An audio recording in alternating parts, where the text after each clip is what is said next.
This is a 2009 Lexus RX350. It has the V6 3.5 liter engine, the 2G RFE, and this car is also a four-wheel drive. You might notice that the front wheel on the passenger side is off. I'm going to show you the reason why. The reason I've removed the wheel and lifted the car is that this boot for the steering tie rod is completely ripped up. I'm going to replace the boot. Now the reason the boot is ripped is usually because there is a leak from the seals on the power steering rack, but I'm not going to replace the power steering rack right now. I'm just going to replace the boot. Eventually we may very well have to replace the rack if the leakage shows itself to be to warrant it, to be serious enough to warrant replacement of the entire rack. The first step is to unfasten this tie rod end. The outer tie rod end right here must be unfastened. I'll start with the cotter pin, which is right down here, and I will use this needle nose plier to remove the cotter pin, pull it out of the castle nut. So these usually come out with just a little bit of wiggling. The next step is to get this castle nut off, and it's a 17 millimeter, and I use this impact to do that. But before I remove this castle nut, I'm going to do something very important. I'm going to break this lock nut loose. I've doused it with penetrating oil, and it is a 19 millimeter nut, and I'm going to turn it in the clockwise direction to break it from the outer tie rod.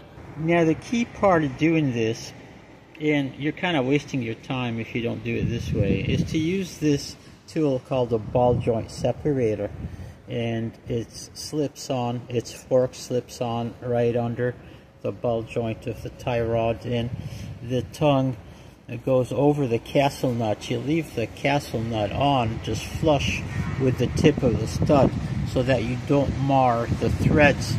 And then this is a 24 millimeter bolt right here, and you use the impact wrench to pop this loose.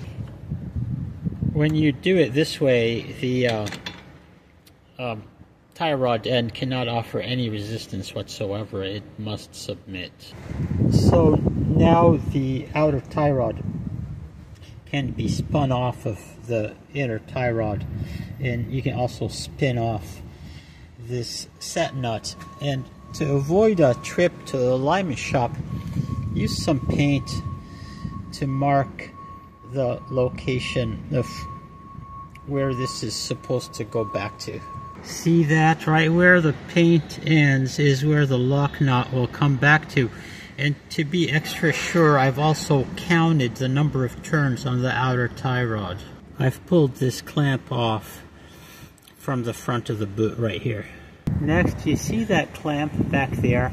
I'm going to take a long thin screwdriver or a pick or anything that's handy really, and just kind of pry that apart.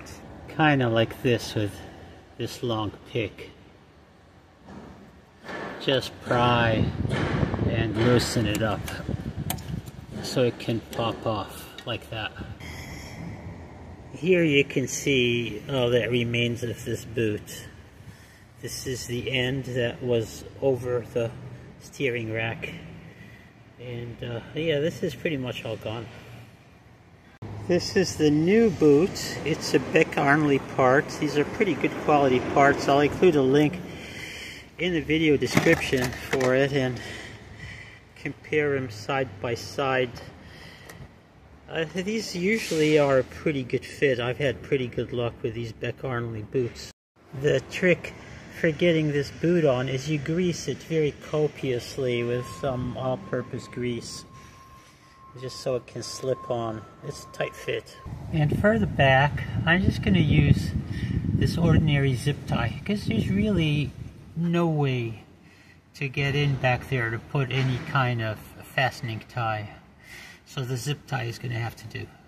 And here's a close view with the zip tie in place. Now the boot is on the rack pretty tight, and this zip tie is just to secure it and keep it from slipping. So the castle nut is back on tight enough, and that lined it up put the cotter pin through. Now you never want to turn this castle nut backwards, so you just keep tightening until it lines up. Then you put the cotter pin through, and got everything else all set here with the new boot. So thank you for watching this video, and catch you later.